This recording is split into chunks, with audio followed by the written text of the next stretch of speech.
ginnaaw càkkuteefu président Macky Sall bi jàngoro bii di coronavirus feeñee si biir réew mi mu sàkk woon nag ku nekk di acteur nga mën see dugal sa loxo xeex ka mu jóge fii loolee nag Mara Diop si Ndindy président conseil d'arrondissement de la jeunesse ba nekkit attaché de cabinet si ministère de l'emploi de la formation professionnelle et de l'artisanat ñëw na nag si gox bi di Ndindy mu fekk baax jébbal leen nag lu takku si ay produits yu ñuy itteewoo ngir fànk jàngoro ji si valeur bu takku 500 000 francs CFA la débloqué boole kook tamit jàppale si lu tolloog juróom fukki liitaru carburant sous-préfet bi ngir nag mu mën a wéyal ay activités si biir gox-goxaan yi sensibiliser leen cérémonie de remise bi teewoon na fa jeunesse bi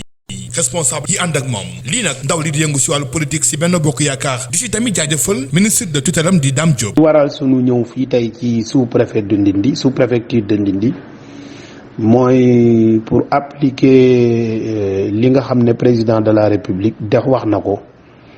ñun ñuy ay ndaw di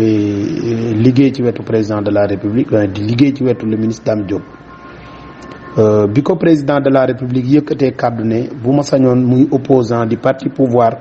di ñëpp ñu àndandoo xeex jàngoro ji nga xam ne dugg na ci réew mi sama ministre de tutelle sama responsable muy le ministre Dame Diop dafa yëkkati kàddoom daan ne bu ma sañoon ñun ñëpp ñu àndandoo appliquer li nga xam ne moom la président de la république def ko tey ci suba gi mu ñëwoon Diourbel indi fa benn lot important boo xam ne ni tey le gouverneur de la région wax na ko ne sant na bu baax au nom du président de la république le ministre Dame Diop ci effort bu am solo bi nga xam ne ni def na ko ñun nag bu fekkee ne li ñuy woote ñi ngi ci ñun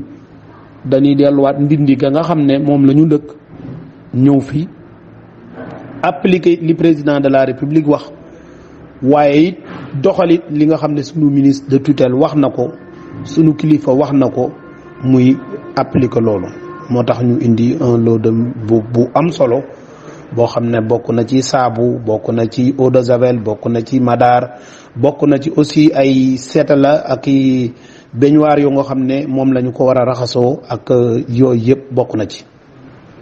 muy matériel boo xam ne toll na ci presque 500 000 toll ëpp na ko sax mais mën nañ ko estimer à 500 000 indi jébbal ko sous-préfet bi nga xam ne mooy sous-préfet de l'arrondissement de Ndindy yemuñu ci nag ndax gis nañ ne sous-préfet it day def ay déplacement yoo xam ne yu am solo pour seeti askan wi pour xoolit nan lañ war a mën a sensibiliser yëf yi ñu boole ci 50 litres carburant boo nga xam ne nii dinañ ko mën a jàppale moom pour que mu mën ko yombal ay déplacement di sant le ministre de la santé di sant le ministre Dame Diop di sant président de la république parce que lu mel nii bi mu jógee boobu ba léegi kenn ku ne gis na ne président de la république noppaluwul guddi ak bëccëg mi ngi daw di dox pour seet nan la ñu mën a àndandoo xeex virus bi nga xam ne moo dugg ci réew mi waaye nag bu ñu ne Bawol dañuy santaat Serigne Mountakha Mbacké mu joxe orientation yu mag yu am solo yëkkati alalam dugal ci taalibe nag ndigal la war a wéyee ndax bu defee lu mel nii yëkkati alalam dugal ci di ñëw di julli si jumaa yëkkati ay antiseptique raxas ay loxoom loolu wanekaay wu am solo la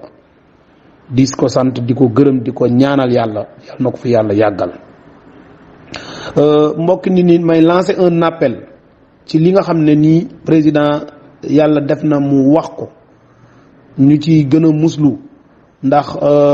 jàngoro ji ñëwagul ci dëkk bi waaye ñu ci muslu bu baax ne yàlla nañ ci yàlla musal ñun arrondissement Ndindy bu baax a baax ndax it di sant it remercier sous-préfet ak l'administration territoriale sous-préfet et son adjoint vraiment ñi ngi def liggéey bu am solo bu nga xam ne nii ci l'arrondissement bi tey gis nañ ne loolu kat ñu ñëpp la war kenn soo amee ay l'administration bu am buy def lu baax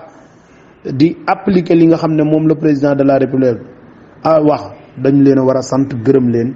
jàppale leen vraiment ñi ngi sant ñëpp di gërëm ñëpp di sant suñu responsable politique de jeunesse yi nga xam ne ñoom ñëpp ana lii rassemblement bi lañ ciy bañ moo tax ñu tànn ñenn ci responsable yi rek ne leen ñëw leen ñu dem accompagner leen dem yóbbul ko préfet di ko sant di ko gërëm je vous remercie jërë ngeen jëf. naka noonee nag sous-préfet bi fas yéene àndal comité bi ñu teg ci diwaan bu nu mel ànd ak ndaw yi conseil communal de la jeunesse ak ñëpp moom mii nag di Mara Diop ni liggéey bu nu mel kenn du ko sa jiitu te nag du jóg di sensibiliser àndandoog ñëpp xeex coronavirus mu jóge ci biir réew mi ba faaw.